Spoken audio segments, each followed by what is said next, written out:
dia kurang diangkat karena tadi ada kontroversi. Tapi dia adalah seorang yang cerdas luar biasa.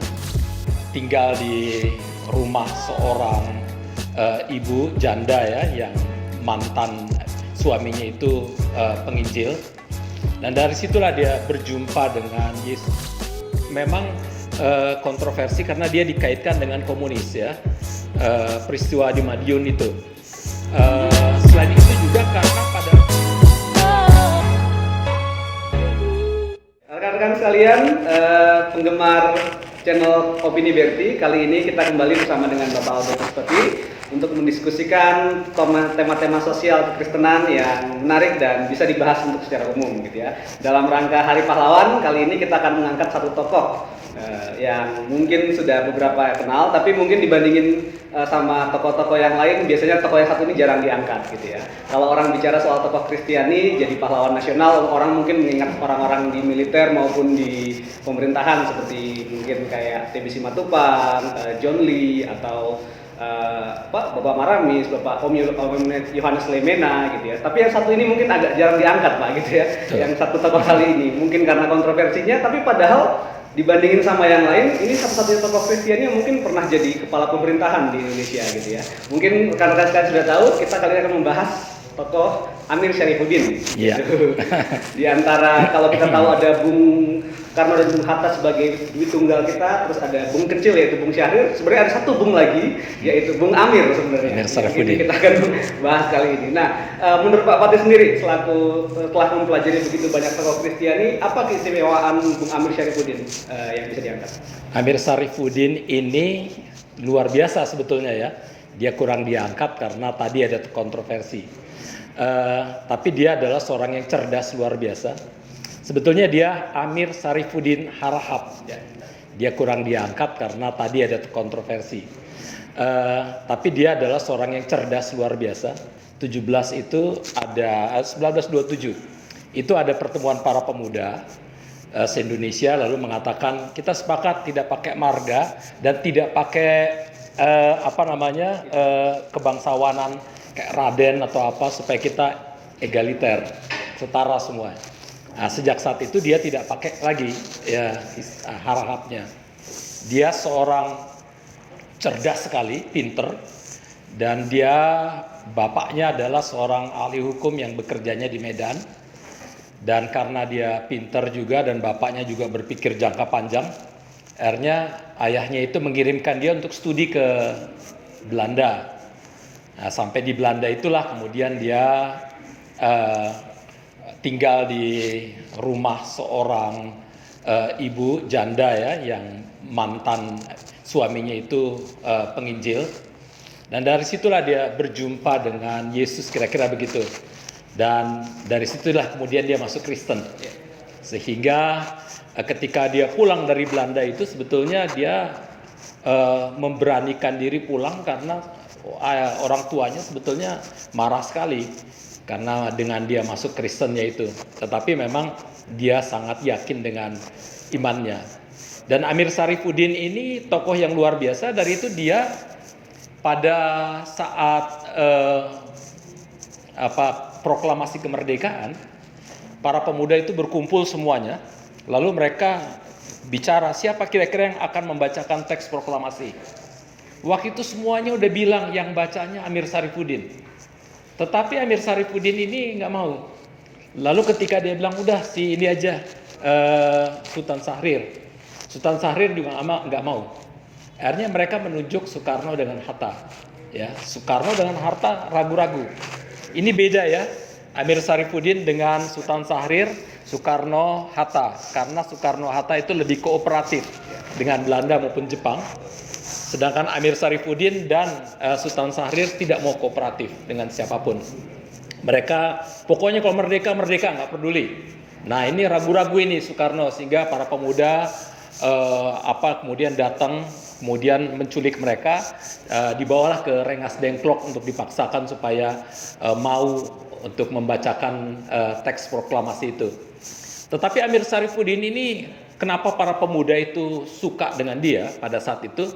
Karena pertama dia cerdas, tapi dia juga seorang yang mampu berbicara dengan sangat artikulatif sekali, sangat meyakinkan orang. Dia pinter berbagai bahasa, dan tapi ini yang menarik adalah dia yang juga pernah duduk sebagai Perdana Menteri ini ya, pernah duduk sebagai Perdana Menteri meskipun tidak lama, satu-satunya orang Kristen ya yang pernah duduk sebagai pemimpin pemerintahan di Indonesia. Dia ini aktivis gereja luar biasa. Dia pemimpin paduan suara, dia rajin membawa kitab suci kemanapun dia pergi. Dia baca kitab suci setiap saat. Sehingga waktu dia meninggal, setelah dia ditembak itu, kemudian dia meninggal, dia selalu bawa kitab suci. Bahkan ketika ditembak juga dia pegang kitab suci. Lalu tahun 1950 digalilah itu kuburan massal itu, di mana Amir Syarifuddin berada. Gampang untuk mengidentifikasikan mayatnya. Pokoknya di baju yang ada kitab sucinya pasti Amir Syarifuddin. Yang lain nggak punya, kan gitu ya. Ya itu mudah sekali. Jadi dia orangnya sangat saleh, sangat oke sekali, dan dia seorang aktivis gereja yang luar biasa. Dan kemudian tapi juga dia aktif dalam pemerintahan, perjuangan kemerdekaan. Dan di sini sebetulnya yang luar biasa dari Amir Syarifuddin, yaitu bahwa dia bisa menghubungkan antara gereja dengan perjuangan kemerdekaan. Dan itu yang membuat dia seperti mengubah pikiran paradigma pada saat itu bahwa orang nggak boleh berpolitik lah. Kekristenan itu hidup saleh-saleh aja, kesalehan personal.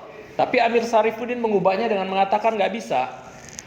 Perjuangan kemerdekaan bangsa Indonesia adalah harus menjadi bagian dari perjuangan kekristenan, dan kita harus aktif di dalam politik, kira-kira begitu. Luar biasa memang Bung Amir berarti ya, gitu. Sangat. Nah, tapi itu mungkin karena tadi ada beberapa kontroversi mungkin Pak ya, sehingga Ya. agak jarang diangkat. Yang pertama mungkin soal kepindahan agamanya, itu hal yang mungkin sensitif di kita gitu. Ya. Walaupun sebenarnya kakeknya dia sendiri seorang penginjil sih. Kan? Ya, Jadi seorang hal yang Kristen. sebenarnya biasa di zaman itu Ya. gitu. Tapi ya itu juga, dan yang kedua mungkin kaitannya dengan gerakan ini ya, gerakan kiri dan tahun 1948 peristiwa Madiun gitu. Nah, mungkin itu juga alasan kenapa gereja kurang mengangkat Pak, atau menurut Pak Pati gimana? Dia kurang diangkat karena memang pertama Amir Syarifuddin ini orang yang memang kontroversi karena dia dikaitkan dengan komunis ya, peristiwa di Madiun itu.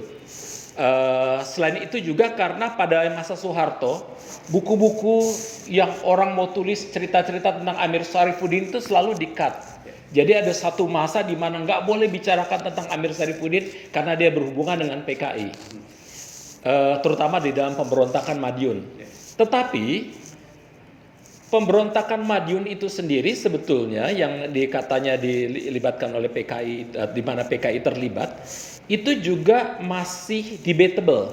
Apakah Amir Syarifuddin itu terlibat di situ? Karena pada hari-hari dekat dengan pemberontakan Madiun, Amir Syarifuddin juga lagi sibuk mempersiapkan pernikahan anaknya. Nggak mungkin dia sibuk-sibuk di sana juga, kan gitu ya. Sehingga, dan juga dia tidak ada di Madiun pada masa itu. Sehingga memang ada tulisan dari seorang tokoh namanya Sumarsono juga ya, itu yang mengatakan Amir Syarifuddin nggak ada di situ. Ya, saya kebetulan kenal dekat juga sama Sumarsono. Kebetulan cucunya waktu itu ada persoalan, lalu kemudian dia dia dengan anaknya datang ke saya, tolong anak saya punya persoalan. Saya bantu dengan segala macam. Bapak siapa ini? Bapak udah tua. Saya Sumarsono. Ini buku saya. Ya ampun, saya kenal ini Sumarsono, kan gitu. Saya udah tahu. Ya, Sumarsono cerita waktu itu bahwa Amir Syarifuddin itu tidak ada pada saat itu di situ ya. Kita ngobrol banyak hal. Salah satu yang disampaikan tentang Amir Syarifuddin itu. Jadi karena dia dianggap tokoh komunis, kemungkinan gereja juga nggak membicarakan itu. Tapi debatable, karena apakah dia terjatuh pada komunisme apa tidak. Tetapi saya pikir tidak, karena waktu mau ditembak mati kan dia pegang Alkitab. Dan dia juga pasti minta supaya Alkitab itu dinaruh di bajunya itu. Jadi dia seorang Kristen yang baik, yang saleh, tapi bukan cuma saleh personal, tapi saleh sosial ya. Nah, Mungkin untuk ke depan ya Pak ya, mungkin karena ada ketakutan untuk membahas tema dia gitu, atau ya secara umum juga sebenarnya tokoh-tokoh Kristiani yang bergerak dalam isu kebangsaan di era-era itu juga mungkin sering dilupakan gitu ya. Orang anak Ambon zaman sekarang mungkin lebih kenal sama Ricardo Kakak daripada Om Nulyo. Nah, saran Pak Fatih mungkin untuk gereja-gereja di Indonesia untuk mengangkat tokoh-tokoh ini termasuk Bung Amir, kira-kira apa yang bisa kita kerjakan Pak untuk meneladani hal itu? Iya, kita mesti menggali kembali tokoh-tokoh sejarah kita. 2 hari yang lalu saya misalnya ke toko buku besar di Bandung maupun di Jakarta. Itu begitu saya lihat di bagian biografinya, sebetulnya mau cari tokoh-tokoh Kristen siapa yang mesti diangkat. Itu nggak ada sama sekali, ya.